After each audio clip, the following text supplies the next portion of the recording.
कहानी की शुरुआत होती है एक अंडरग्राउंड लिफ्ट से। उस लिफ्ट के अंदर एक लड़का बंद था। उसकी यादें पूरी तरह से मिट चुकी थीं, यहाँ तक कि उसे अपना नाम तक याद नहीं था। लिफ्ट में रखा एक बक्सा अचानक हिलने लगा और उसमें से कुछ आवाज आई। जब उसने गौर से देखा तो उस बक्से में एक सुअर बंद था। लड़का हैरान था और कुछ समझ नहीं पा रहा था। थोड़ी देर बाद लिफ्ट सतह पर पहुंचती है। जैसे ही लिफ्ट रुकती है, वहाँ पहले से मौजूद कई लड़के उसका स्वागत करते हैं। लिफ्ट रुकते ही गैली नाम का एक लड़का उसका हाथ पकड़कर उसे बाहर खींच लेता है, लेकिन वह पहले ही काफी सहम चुका था। बाहर आते ही उसने पूरी ताकत से भागना शुरू कर दिया। कुछ दूरी तय करने के बाद उसे एहसास हुआ कि यह जगह चारों तरफ से बहुत ऊंची दीवारों से घिरी हुई है और वहां से निकलने का कोई रास्ता नहीं है। फिर उसे पकड़कर एक पिंजरे में डाल दिया गया। इसके बाद वहां के लीडर एल्बी ने उससे कुछ सवाल पूछे। लड़के ने बस इतना कहा कि मुझे कुछ भी याद नहीं है। इस पर एल्बी ने उसे समझाया कि यह बिल्कुल आम बात है। यहाँ मौजूद किसी भी लड़के को उनके नाम के अलावा कुछ भी याद नहीं होता। नाम भी 1-2 दिन बाद ही याद आता है। जब उस लड़के ने वादा किया कि वह दोबारा भागने की कोशिश नहीं करेगा, तब जाकर एल्बी ने उसे आजाद कर दिया। इसके बाद एल्बी उसे इधर उधर घुमाने ले गया और बताया कि सब लोग यहाँ साथ रहते हैं। जिंदा रहने के लिए हर जरूरी काम खुद करते हैं, जैसे घर बनाना, शिकार करना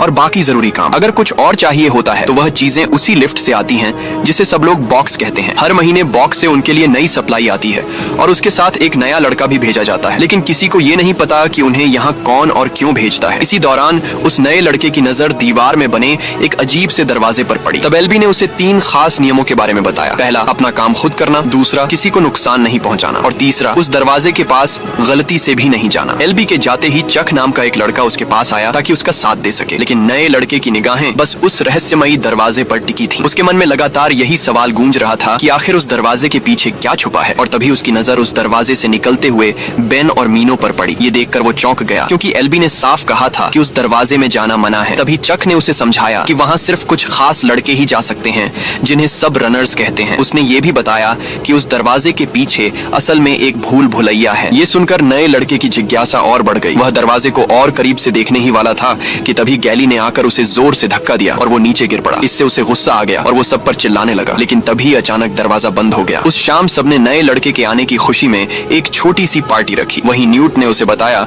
कि हर दिन सुबह कुछ रनर्स उस भूल भुलैया में जाते हैं ताकि उसका नक्शा बना सके। पिछले 3 साल से वे बाहर निकलने का रास्ता ढूंढ रहे हैं, लेकिन अभी तक कोई कामयाबी नहीं मिली है। और सबसे बड़ा नियम ये था कि रनर्स को शाम होने से पहले वापस लौटना पड़ता था, क्योंकि अगर कोई भूल भुलैया में रात भर फंस गया तो वो कभी जिंदा नहीं लौटता। वहाँ ग्रीवर्स नाम के डरावने जीव रहते थे। अब उस नए लड़के के मन में बस एक ही ख्वाहिश थी, किसी भी तरह से रनर बनना। न्यूट ने उसे समझाया कि रनर वही बनता है जिसे काबिल समझा जाता है। इसी बीच अचानक गैली और उसके साथी आपस में कुश्ती करते हुए उससे टकरा गए। गैली ने मजाक में उसे भी एक रेसलिंग मैच के लिए बुला लिया। नियम आसान थे, जो पहले दूसरे को सर्कल से बाहर फेंक देगा वही जीतेगा। नया लड़का भी मान गया और मुकाबला शुरू हो गया। गैली ने शुरुआत से ही अपना दमखम दिखाना शुरू कर दिया। नया लड़का पूरी ताकत से लड़ा, लेकिन गैली ने उसके पैर पर वार कर दिया और वो जोर से गिर पड़ा। उसके सिर पर चोट लगी, मगर उसी झटके से अचानक उसे अपना नाम याद आ गया, थॉमस। उस रात थॉमस को एक अजीब सपना आया। कभी वो भाग रहा था, कभी किसी लैब में खड़ा था और बार बार एक औरत की आवाज सुनाई दे रही थी। अगले दिन एल्बी थॉमस को दीवार के पास ले गया। वहाँ सभी लड़कों के नाम लिखे थे। तभी थॉमस की नजर कुछ कटे हुए नामों पर पड़ी। एल्बी ने समझाया कि ये वही लोग थे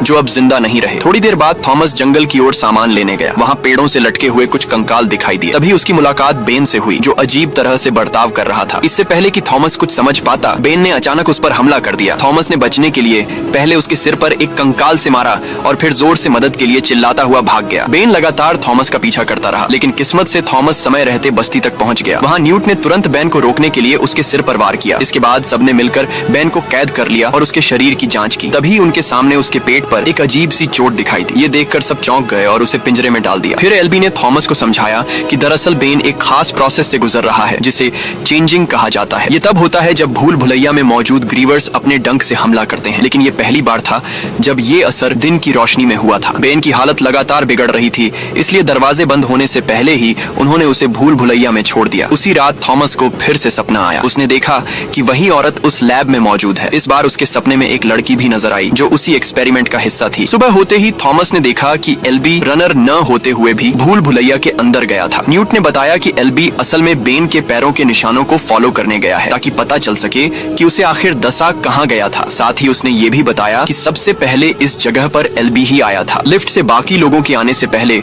उसने यहाँ पूरा 1 महीना अकेले बिताया था। शाम होते होते सब चिंता में डूबे थे, क्योंकि एल्बी और रनर्स अभी तक वापस नहीं लौटे थे। सभी दरवाजे के पास खड़े होकर उनका इंतजार कर रहे थे। तभी उन्होंने मीनो को आते देखा, जिसने अपने कंधे पर जख्मी एल्बी को उठाया हुआ था, लेकिन दरवाजे बंद होने होने ही वाले थे। ये देखकर सब घबरा गए, पर थॉमस ने बिना कुछ सोचे समझे दरवाजे की ओर दौड़ लगाई और भूल भुलैया के अंदर घुस गया। उसके अंदर पहुंचते ही दरवाजा बंद हो गया। वहां जाकर थॉमस ने जैसे ही एल्बी को देखा, वो तुरंत समझ गया कि एल्बी को भी ग्रीवर ने दस लिया है। मीनो को एल्बी को बचाना था, लेकिन उसकी हालत बिगड़ती ही जा रही थी। मजबूरी में मीनो ने उसे बेहोश कर दिया। तभी दोनों ने ग्रीवर्स के आने की आवाज सुनी। मीनो ने कहा कि अब कोई उम्मीद नहीं है, जिसे 10 लिया वो कभी नहीं बचता। लेकिन थॉमस हार मानने वालों में से नहीं था। उसकी नजर दीवार पर उगे हुए पौधों पर पड़ी। उसने मीनो की मदद से एल्बी को उन बेलों के बीच लटका दिया। जैसे ही वो इसे पूरा कर रहे थे, एक ग्रीवर बिल्कुल पास आ गया। मीनो घबराकर वहां से भाग गया, लेकिन थॉमस ने हिम्मत नहीं छोड़ी। उसने जल्दी से एल्बी को टांग दिया और खुद पेड़ों के पीछे छिप गया। किस्मत से उस ग्रीवर की नजर न तो एल्बी पर गई और न ही थॉमस पर। इसी दौरान थॉमस को एहसास हुआ कि ये ग्रीवर कोई असली राक्षस नहीं है, बल्कि मशीन है। इसे जानबूझकर राक्षस का रूप दिया गया है। असल में ये एक रोबोट था। ग्रीवर के वहां से जाते ही थॉमस ने राहत की सांस ली और अपना काम दोबारा शुरू किया। लेकिन तभी उसे अपने कंधे पर कुछ अजीब सा महसूस हुआ। उसने ऊपर देखा तो सामने एक और ग्रीवर था, जिसने तुरंत उसका पीछा करना शुरू कर दिया। थॉमस पूरी जान लगाकर दौड़ रहा था, लेकिन उसे पता था कि सिर्फ दौड़ने से काम नहीं बनेगा। उसने तुरंत दिमाग लगाया और दीवार पर उगी झाड़ियों पर छलांग लगा दी। ग्रीवर भी पीछे पीछे कूदा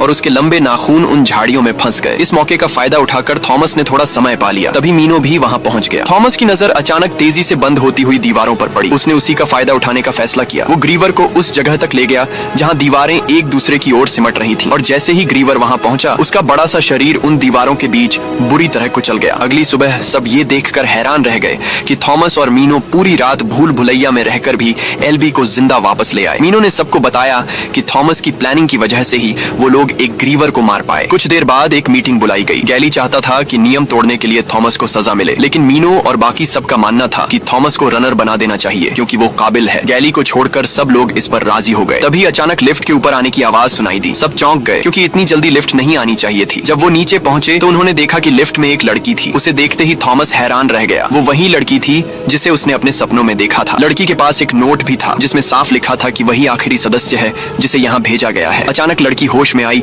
और सीधे थॉमस को उसके नाम से पुकारा, लेकिन अगले ही पल वो फिर से बेहोश हो गई। लड़की को एक हट में ले जाने के बाद थॉमस ने साफ कहा कि वो दोबारा भूल भुलैया में जाना चाहता है। उसके सवाल अभी बाकी थे। मीनो ने उसकी बात मानी और उसके साथ 3 और रनर्स को भेज दिया। जैसे ही वो लोग अंदर पहुंचे, उन्हें एक मरा हुआ ग्रीवर मिला। उसकी टांग काटने पर एक अजीब सा डिवाइस निकला। वे उसे अपने साथ लेकर वापस बस्ती लौटे। डिवाइस की जांच करते वक्त उन्होंने देखा कि उस पर विकेड लिखा है, वही नाम जो हर महीने बॉक्स से आने वाले सामान पर भी होता था। अब साफ था कि जो लोग सप्लाई भेजते थे वही ग्रीवर्स के पीछे भी थे। थॉमस अब भी उस डिवाइस पर ध्यान दे रहा था, लेकिन गैली चाहता था कि उसे नियम तोड़ने की सजा मिले। वहीं न्यूट का कहना था कि थॉमस को एक और रात भूल भुलैया में बितानी चाहिए। इसके बाद ही उसे सही मायनों में रनर घोषित किया जा सकता है। मीनो उसे एक हट में ले गया जहां दीवार पर भूल भुलैया का नक्शा बना हुआ था। नक्शे में 8 हिस्से थे और हर दिन भूल भुलैया एक नया सेक्शन खोलती थी। सब कुछ एक पैटर्न के हिसाब से चलता था। तभी थॉमस की नजर डिवाइस पर लिखे नंबर 7 पर पड़ी। उसने अंदाजा लगाया कि ग्रीवर उसी सेक्शन से आया होगा। इसी बीच लड़की होश में आई। उसने वॉच टावर पर चढ़कर सबके ऊपर सामान फेंकना शुरू कर दिया, लेकिन जैसे ही उसने थॉमस को देखा वो रुक गई। थॉमस उससे मिलने ऊपर गया। लड़की ने बताया कि उसका नाम टेरेसा है। उसे अपना नाम छोड़कर कुछ याद नहीं था। नींद में उसने थॉमस का नाम जरूर लिया था, पर असलियत में वो उसे पहचानती नहीं थी। कुछ देर की बातचीत के बाद टेरेसा ने बताया कि उसकी बातें थॉमस के सपनों से मिलती हैं। फिर उसने अपनी जेब से 2 नीली बोतलें निकाली जिन पर वही विकेड लिखा था। थॉमस को याद आया, उसने सपने में सुना था विकेड इज गुड। यही सोचकर उसने एल्बी को उस दवा का इंजेक्शन देने का फैसला किया, लेकिन जैसे ही वो आगे बढ़ा, एल्बी चीखने लगा। मौका देखकर टेरेसा ने खुद इंजेक्शन लगा दिया। उस रात गैली ने थॉमस को पिंजरे में डाल दिया। थोड़ी देर बाद चक उसके लिए खाना लाया। बातों बातों में चक ने कहा कि वो बस एक बार अपने माँ बाप से मिलना चाहता है। उसे उनकी शक्ल तक याद नहीं थी, फिर भी उसने उनके लिए एक छोटी सी डॉल बनाई थी। चक की मासूम बात सुनकर थॉमस ने वादा किया कि वो सबको इस जगह से बाहर निकालेगा। अगली सुबह सूरज निकलते ही मीनो और थॉमस भूल भुलैया में घुस गए। मीनो की मदद से वे सीधे सेक्शन शाम तक पहुंच गए। ये सेक्शन आमतौर पर 1 हफ्ते बाद ही खुलता था। तभी उनकी नजर बेन के कपड़ों पर पड़ी। उन्हें लगा कि ग्रीवर शायद उसे यहीं तक घसीट कर लाया होगा। अचानक डिवाइस से आवाजें आने लगी। थॉमस को लगा कि ये शायद उन्हें रास्ता दिखा रही है, इसीलिए दोनों ने उस आवाज का पीछा करना शुरू किया। हर सही मोड़ पर आवाज और तेज हो जाती थी। चलते चलते वो एक नए इलाके में पहुंच गए। वहाँ एक विशाल ब्रिज था जिसके आखिर में एक बड़ी दीवार खड़ी थी। जैसे ही वो पास पहुंचे, डिवाइस ने उनके सामने एक नया रास्ता खोल दिया। अब उनके सामने एक गुफा थी, लेकिन अंदर कदम रखते ही एक तेज रोशनी ने उन्हें स्कैन करना शुरू कर दिया। अगले ही पल गुफा बंद होने लगी। ये देखकर दोनों पूरी रफ्तार से दौड़ पड़े। जैसे ही वो सेक्शन से बाहर निकलने वाले थे, अचानक एक भारी दीवार नीचे गिरी। वो दोनों बाल बाल बचे। वो पूरी रफ्तार से भाग रहे थे और उनकी आंखों के सामने ही भूल भुलैया की दीवारें लगातार बदल रही थीं। लेकिन किसी तरह वो बचते बचाते आखिरकार जिंदा बाहर निकलने में कामयाब हो गए। बस्ती में लौटते ही उन्होंने सबको बताया कि उन्हें बाहर निकलने का रास्ता मिल गया है। लेकिन गैली इस बात से खुश नहीं था। उसका कहना था कि ये शायद कोई जाल हो सकता है। इसी बात को लेकर थॉमस और गैली के बीच बहस छिड़ गई। तभी टेरेसा ने बताया कि एल्बी होश में आ गया है। ये सुनते ही सब लोग तुरंत उसके पास पहुंचे। एल्बी ने कहा कि अब वो कभी बाहर नहीं निकल पाएंगे और थॉमस हमेशा से उनका पसंदीदा रहा है। फिर उसने थॉमस से पूछा कि आखिर वो यहाँ क्यों आया है। उसी वक्त सबने देखा कि भूल भुलैया का रास्ता आज बंद नहीं हुआ था, बल्कि इस बार कुछ नए दरवाजे खुल गए थे। यह देखकर थॉमस एक प्लान बनाना चाहता था, लेकिन अब वक्त बहुत कम था क्योंकि ग्रीवर्स तेजी से उनकी तरफ बढ़ रहे थे। यह देखकर सब लोग अपनी जान बचाने के लिए भागने लगे। दूर से उन्हें कुछ लड़कों की चीखें सुनाई दे रही थीं, जिन्हें ग्रीवर्स अपना शिकार बना रहे थे। गैली और उसके कुछ साथी बॉक्स के अंदर छुप गए, जबकि थॉमस, टेरेसा और बाकी लड़के खेतों की तरफ भागे और वहां छुपने की कोशिश करने लगे। तभी एक ग्रीवर ने अपनी पूंछ से एक लड़के को उठा लिया। वो लड़का पूरी कोशिश कर रहा था कि अपने दोस्तों के पास पहुंच जाए, लेकिन तब तक एक एक करके कई लड़के ग्रीवर्स का शिकार बन चुके थे। अचानक एक ग्रीवर ने थॉमस और उसके दोस्तों का रास्ता रोक लिया। तभी टेरेसा ने उस पर एक लैंप फेंक दिया, जिससे वो जल उठा और सबको भागने का मौका मिल गया। सब पूरी तेजी से भाग ही रहे थे कि अचानक एल्बिन गिर पड़ा और उसी वक्त एक ग्रीवर उस पर झपट पड़ा। उसे रोकने के लिए थॉमस उस डिवाइस के साथ उसके सामने खड़ा हो गया। ठीक उसी समय हंटर्स ने ग्रीवर पर हमला कर दिया और इस मौके का फायदा उठाकर सब लोग एक हट में जाकर छुप गए। लेकिन खतरा अभी खत्म नहीं हुआ था। अगले ही पल एक ग्रीवर छत से अंदर घुस आया और उसने एक और लड़के को उठा लिया। उसके बाद उसने चक को भी पकड़ने की कोशिश की, लेकिन थॉमस और उसके साथियों ने किसी तरह उसे बचा लिया। मगर इसी बीच वो राक्षस एल्बी को पकड़ कर ले गया। जब सब कुछ खत्म हुआ और वो बाहर निकले तो उन्होंने देखा कि अब बस वही लोग जिंदा बचे थे जो बॉक्स के अंदर छुपे हुए थे। बाहर आते ही गैली ने थॉमस को मारना शुरू कर दिया, क्योंकि उसके मुताबिक ये सारी गलती सिर्फ थॉमस की थी। लेकिन थॉमस के मन में अब भी सवाल थे और जवाब पाने के लिए उसने खुद को ग्रीवर के जहर से भरे इंजेक्शन से चुभा दिया। इंजेक्शन लगते ही वह वहीं बेहोश होकर गिर पड़ा और बेहोशी की हालत में उसे दोबारा वही सपना आया जिसमें वो खुद को एक लैब में देख रहा था, जहां टेरेसा उसके साथ थी और वहां कुछ लड़कों पर अजीब तरह के एक्सपेरिमेंट किए जा रहे थे। जब उसे दोबारा होश आया तो सिर्फ टेरेसा उसके साथ थी और तभी कुछ लड़कों ने उसे बताया कि उसकी गैर मौजूदगी में गैली ने सब कुछ अपने कंट्रोल में ले लिया था और साथ ही उसने सभी को यह विश्वास दिला दिया था कि इस सब में सारी गलती थॉमस की ही है। पर उनकी यह बात सुनकर थॉमस ने अपनी गलती को मान भी लिया, जिसके बाद उसने सभी को बताया कि असल में वह लोग किसी भूल भुलैया में नहीं है, बल्कि यह तो एक टेस्ट है जिसे पार करके उन्हें बाहर निकलना होगा और यह सब विकेट नाम की एक कंपनी अपने एक्सपेरिमेंट के लिए कर रही है। साथ ही थॉमस और टेरेसा भी एक वक्त पर विकेट के लिए काम करते थे। कुछ देर बाद थॉमस और टेरेसा को गैली के पास ले जाया गया, जो उस दीवार पर लिखे नामों पर कांटा लगा रहा था और अब गैली थॉमस और टेरेसा को वापस भूल भुलैया में भेजना चाहता था। पर उन्हीं में से कुछ लड़कों को अब लग रहा था कि शायद थॉमस को सच में बाहर निकलने का रास्ता पता है और इसी मौके का फायदा उठाकर थॉमस ने खुद को गार्ड्स की कैद से आजाद करा लिया और इधर मीनो ने अपना ब्लेड गैली के ऊपर तान दिया। इसके बाद थॉमस ने ऐलान किया कि अब वह और उसके साथी हमेशा के लिए यहाँ से जा रहे हैं और अगर किसी को उनके साथ आना है तो वह आ सकता है। गैली को लग रहा था कि कोई पागल ही उसके साथ जाएगा, पर अगले ही सेकंड काफी सारे लड़के उसके साथ जाने को तैयार हो गए और काफी देर तक भूल भुलैया में भागने के बाद